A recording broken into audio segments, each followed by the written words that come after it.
सहारनपुर की थाना जनकपुरी पुलिस ने एक बड़ी कार्रवाई करते हुए शराब माफियाओं और गैंगस्टर अपराधियों की करीब 49 करोड़ रुपए की चल अचल संपत्ति को कुर्क कर लिया है। वरिष्ठ पुलिस अधीक्षक अभिनंदन के निर्देशन में हुई इस कार्रवाई से अपराधियों में हड़कंप मच गया है। ये पूरा मामला टपरी स्थित कोऑपरेटिव कंपनी लिमिटेड से जुड़ा है। अभियुक्त प्रणय अनेजा और उसके संगठित गिरोह ने फर्जीवाड़े के जरिए महज 11 महीनों में सरकार को करीब 35 करोड़ रुपए की एक्साइज ड्यूटी का चूना लगाया था। ये गिरोह जीपीएस और सीसीटीवी जैसे तकनीकी उपकरणों से छेड़छाड़ कर अवैध रूप से शराब का परिवहन और बिक्री करता था। जिलाधिकारी सहारनपुर के आदेश के तहत बरेली निवासी 3 मुख्य अभियुक्तों मनोज जायसवाल, अजय जायसवाल, नीरज जायसवाल की संपत्तियों को कुर्क किया गया है।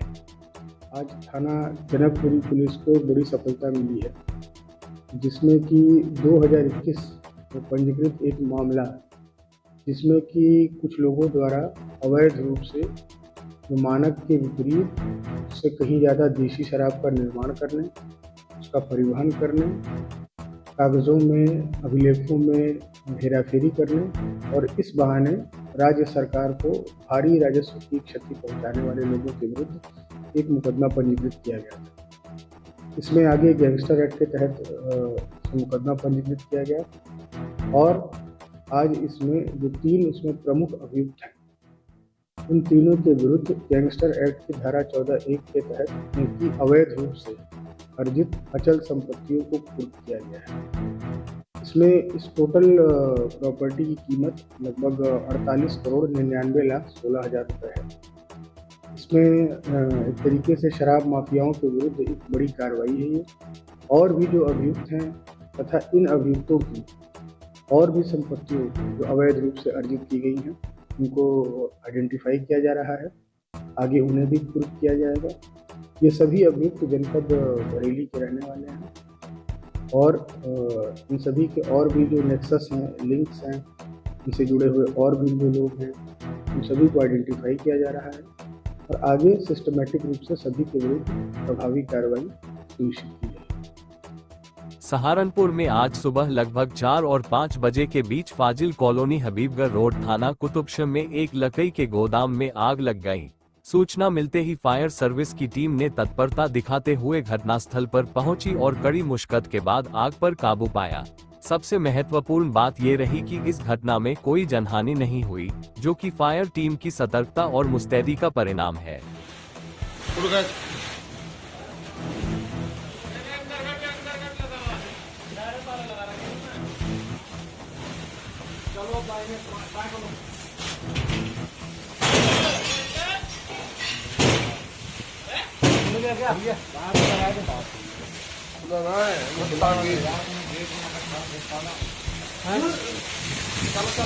अरे अंदर आ जाओ भाई, सारे बाहर खड़े हो यहाँ। सहारनपुर के हबीबगढ़ में जामियातुत तैयबात गर्ल्स कॉलेज में असना गुजरात के हजरत मौलाना मुफ्ती मोहम्मद अशरफ दोकरात साहब के तशरीफ लाने पर सम्मान समारोह का आयोजन जामियातुत तैयबात के प्रबंधक हजरत मौलाना मोहम्मद याकूब बुलंदशहरी की अध्यक्षता में हुआ। प्रोग्राम का आगाज जामिया की छात्रा महक महताब ने किया। इस अवसर पर हजरत मौलाना मुफ्ती मोहम्मद अशरफ दोकरात साहब ने कहा कि हमें अपने नबी की शरीयत पर अमल करना चाहिए, तभी हम एक अच्छे इंसान बन सकते हैं। मौलाना बुलंदशहरी ने आने वाले तमाम मेहमानों का शुक्रिया अदा किया और जलसे के समापन पर मौलाना अशरफ ने देश में अमन व अमान की दुआ कराई। अल्हम्दुलिल्लाह हमको आना यहाँ इस मेयारी इदारे में और बहुत खुश हुए जो हमने देखा है कि तरबियत बच्चिया का क्या कैसे हो रहा है, ताकि वो अपने प्लेस को और अपने मकान को सोसाइटी में ले सकते हैं और कम्युनिटी में ले सकते हैं। सबसे इंसान बनने के लिए सबसे मुहिम और सबसे इम्पोर्टेंट चीज़ ये है कि तरबियत याफ्ता हो, कि तरबियत यहाँ अल्हम्दुलिल्लाह एक ऊंची मेयार पे है। हम यह कह सकते हैं कि जो हमने देखा है ये प्राइवेट मदरसा है ये, लेकिन बहुत सारे इंग्लिश मीडियम स्कूल भी है, उससे ये जो यहाँ हो रहा है उससे कम नहीं है अल्हम्दुलिल्लाह। सहारनपुर के जेवी जैन डिग्री कॉलेज में आज 3 दिवसीय वार्षिक क्रीड़ा प्रतियोगिता का शुभारंभ किया गया। आज पहले दिन बैडमिंटन तथा योगासन की क्रीड़ा प्रतियोगिताएं आयोजित हुई। आज का उद्घाटन नगर निगम के पार्षद तथा राष्ट्रीय तथा ख्याति प्राप्त बॉडी बिल्डर गौरव कपिल ने सभी खिलाड़ियों से परिचय प्राप्त कर किया। इस अवसर पर बोलते हुए गौरव कपिल ने कहा कि खिलाड़ी समाज का आईना होता है और आज हमारे देश को सबसे ज्यादा स्वस्थ व्यक्ति की जरूरत है।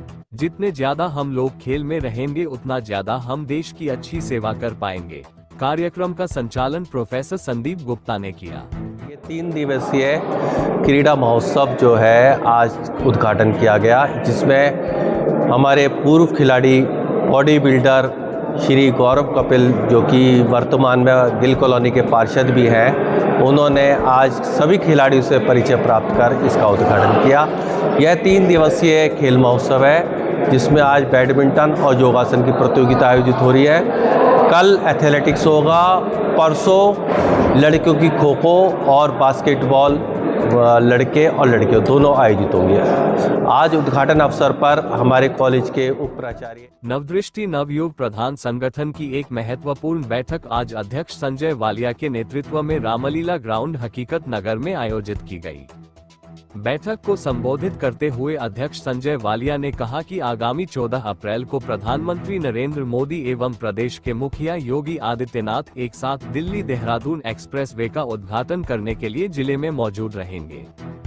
इस अवसर पर प्रधान संगठन अपनी समस्याओं का एक ज्ञापन देगा, जिसमें कहा जाएगा कि यदि चुनाव को आगे बढ़ाया जाता है तो मौजूदा ग्राम प्रधानों को कार्यकारी प्रधान बनाया जाए, क्योंकि जब पिछली बार कार्यकाल बनाया गया तो उसमें सचिवों को पर्यवेक्षकों की नियुक्ति की गई, लेकिन पर्यवेक्षकों का कार्यकाल अच्छा नहीं रहा था, इसलिए मौजूदा ग्राम प्रधानों को ही कार्यकारी प्रधान बनाया जाए। लगातार पता चल रहा है कि चुनाव पीछे हटने का काम हो रहा है, या तो चुनाव अभी हो तो बहुत अच्छी बात है। अगर पीछे चुनाव हटते, पिछली बार जब चुनाव पीछे हटने का काम हुआ था तो प्रशासक नियुक्त किए गए थे सचिवों को, एडीओ पंचायत को, तब वो कार्यकाल अच्छा नहीं रहा था, गांव में भ्रष्टाचार चरम सीमा पर गया था। अब भी हमने 4.5 पौने 5 साल में अच्छा काम करने का काम किया। अगर अब भी प्रशासक उन्हीं लोगों को बनाया गया तो गांव की जो तरक्की योगी जी और मोदी जी के दिशा निर्देश में होने का काम हो रहा है वो अवरुद्ध होने का काम हो रहा है। जब तक चुनाव ना हो तो हमारा मन है कि ज्ञापन के माध्यम से योगी जी को हम कहना चाहेंगे सभी प्रधान कि हमें ही कार्यवाहक प्रधान बनाया जाए जब तक चुनाव पीछे हटे।